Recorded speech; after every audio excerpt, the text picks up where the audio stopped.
Thank you for the organizers being here, and especially thank you, Namita Gupta. It's thanks to her that I'm here. Thank you very much, because actually I was expecting a discussion. I didn't know that it will be about a speech, but never mind, because I have a lot of experiences as a woman.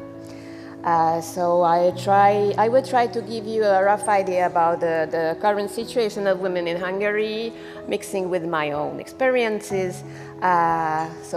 Preparing for today, I just checked that the percentage of in Hungary of women is 52%.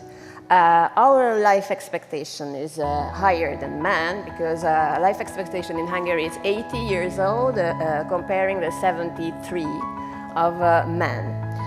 It was also very interesting to see that 1.5%, 1.5 kids per woman is the birth rate in Hungary.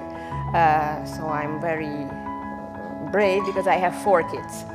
So I doubled or tripled the thing. And actually, being a mother of 4, and especially 4 sons, I have a lot of experience in this field. But coming back to the history and to the facts, so in Hungary was a long time, and still it is a typical traditional Central European country. It means that the situation of women were as it has to be, it had to be that time, and women got the right to vote. First time it was limited after the First World War, and with the communism some good things also arrived. From 1945, all women, after 18 years old, could and can vote. The communism, from this point of view, so women-wise, had also positive and negative incomes. First of all, I remember from my childhood that being a mother and being home with kids it was quite exceptional. My mother was also always working. She was a principal, and in my class we were 30. In the 80s, there was, as I remember, only one boy. His mother, with 3 kids, was home. And for us, seeing that a mother is at home and having 3 kids, it was something really exceptional. It's not at all anymore, but it's giving also an idea that on one hand, the communism encouraged, obviously, women to join and work, but the other hand,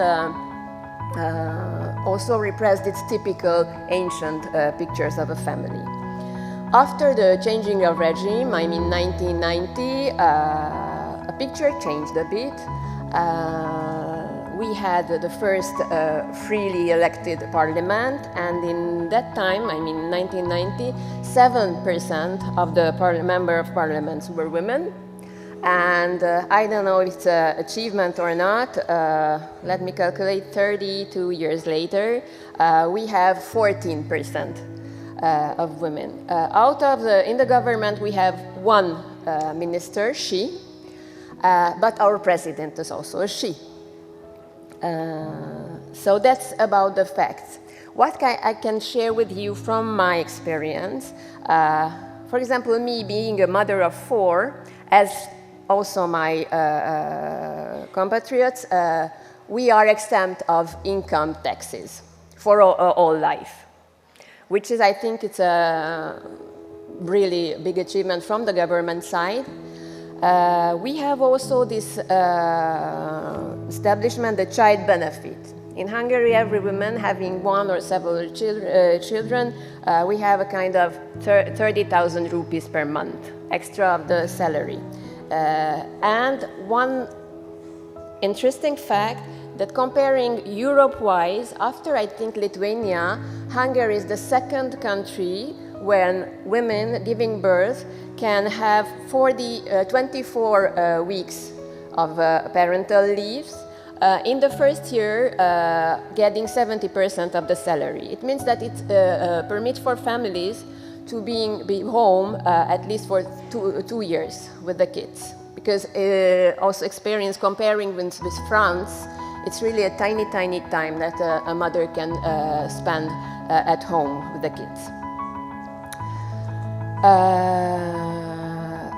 So, coming back to India, to my work, to the relation of the two countries, and just keeping the focus on women, I would like to highlight my project, my yearly project we just presented 2 days prior in the NGMA. Because India and Hungary, we share a woman very close to our hearts. I don't know if you knew that aware about that Amrita Shergill. She was half Hungarian and half Indian. I think it's for a lot of you, it's a new fact, because when I talk about that, I launched an Amrita Shergill project, but why? What are you having to do with Amrita Shergill? So you think that she's yours, but no, because she is also ours.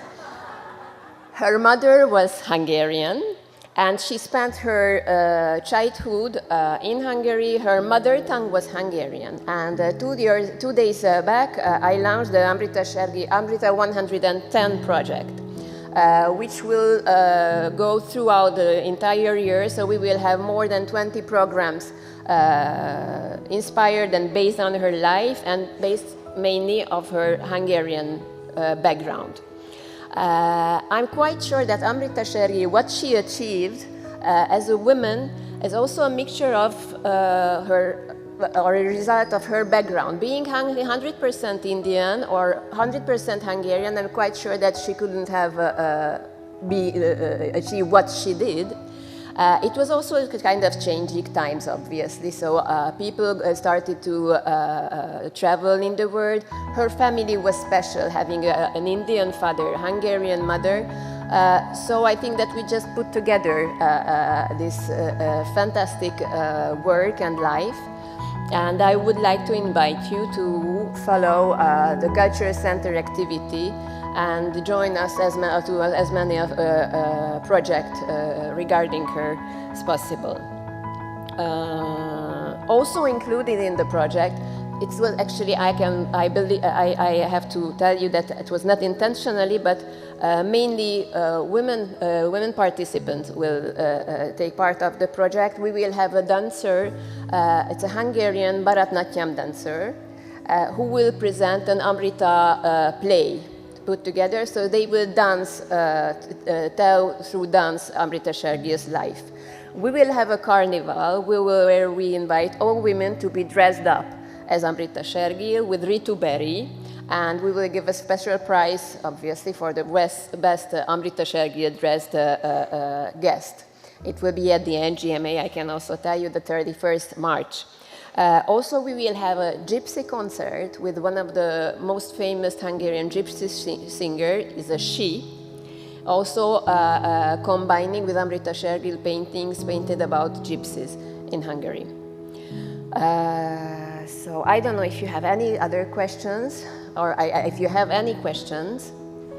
Okay, then let me finish my speech with a quote. I will just a bit transform it, because recently we opened the Robert Capa exhibition, and Robert Capa, he had a very nice quote. He told that it's not enough to be talented, you also have to be Hungarian. Let me change the quote. It's not enough to be talented, you also have to be a woman.